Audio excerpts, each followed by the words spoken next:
Hello, Dr. Boylan here from Noretta Family Medicine, and I'm excited because today is a new episode of Field Trip to the Pharmacy. And today's topic is heartburn. And I just want to clarify that this video is for people that have known heartburn. If you have heartburn or chest pain for the very first time, you need to call your doctor or go to the emergency room depending, because unfortunately heart attacks can sometimes masquerade as heartburn. So this video is purely for people that know that they have heartburn and want to try and help themselves. So I'm going to talk about foods triggers first. And frankly, if you don't know what your food triggers are, you might want to keep a diary because it would be very helpful if you know what those triggers are.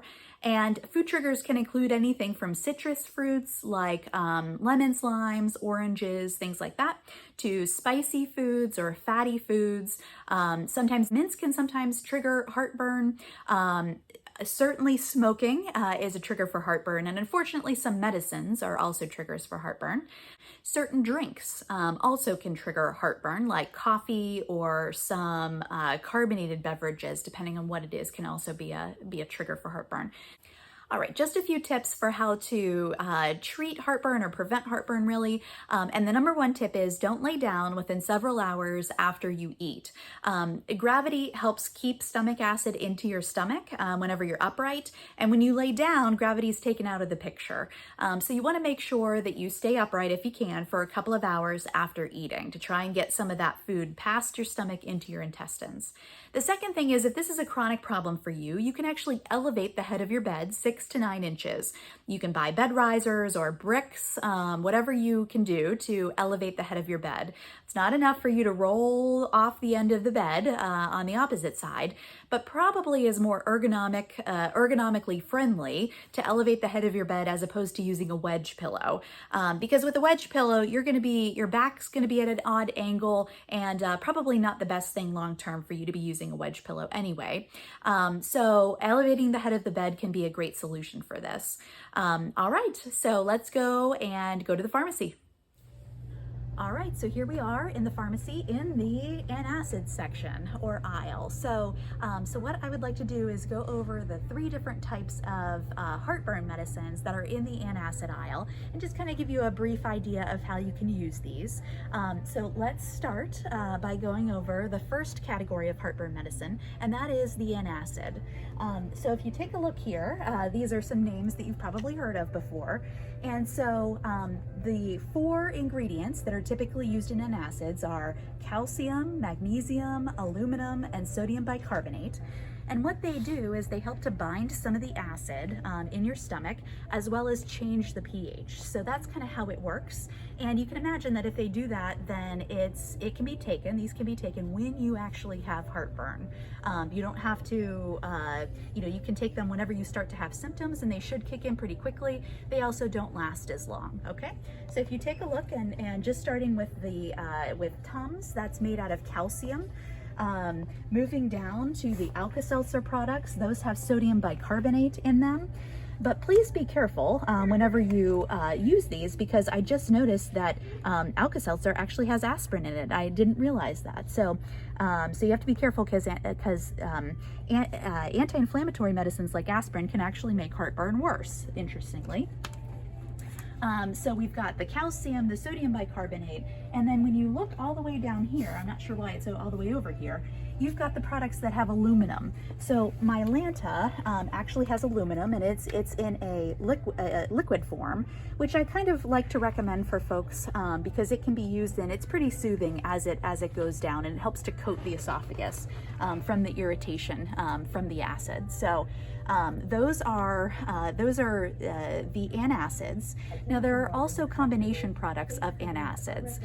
So if you look over here, the first combination product that's here in this pharmacy is Gaviscon, which is a combination of magnesium and I believe it is, aluminum. So that's one option. And then another option is over here. And right here, so Rolaids is a combination of calcium and magnesium together. And these are just trying to balance out the side effects. Calcium can be constipating, where magnesium can cause diarrhea, actually. So anyway, so those are some combination products.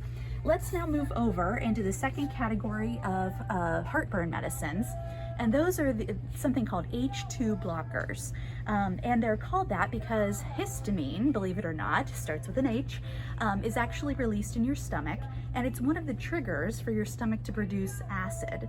So what these medicines do is they block the action of histamine, and therefore reduces the amount of acid in your stomach, okay? So if you take a look at these two shelves here, these are your common names like Pepcid, Zantac, cimetidine, Tagament. All those are in that same category. Some are older and some have more drug interactions than others. And so you can get the generic version of these or the brand name. There's really no difference, okay? These work for a little bit longer than Antacids. Typically we say you can take them twice a day. But with any of these medicines, if you're taking a medicine every day, then you typically should tell a doctor about it, okay? So if I'm your doctor, give me a call. I need to know about these things, okay? So the third and final category of heartburn medicines are the proton pump inhibitors. These happen to be the most expensive. They're kind of the newest to the over-the-counter varieties. They used to be prescription only, but you can see you've got the omeprazole, which is Prilosec. You've got Nexium, which is S-omeprazole, and so forth. So this is the category of proton pump inhibitors. These, though, also can come with some side effects. So if you're taking a proton pump inhibitor every day, I recommend that you not do that, because it can do things like block the absorption of vitamins and minerals as well as your other medications. So you need to be careful about that. The other thing is that it's best to take these on an empty stomach. So how they work is they actually reduce the amount of acid that's being pumped into your stomach. That's why they're called proton pump inhibitors. And so if you are already producing that acid, then it's going to be difficult for this medicine to go in and slow that process down. So you want to take this on an empty stomach if you can. So here's your tour. I do offer all of these medicines as well at Noretta. So if you want to call me for pricing, because this is a little bit expensive, then let me know. Take care.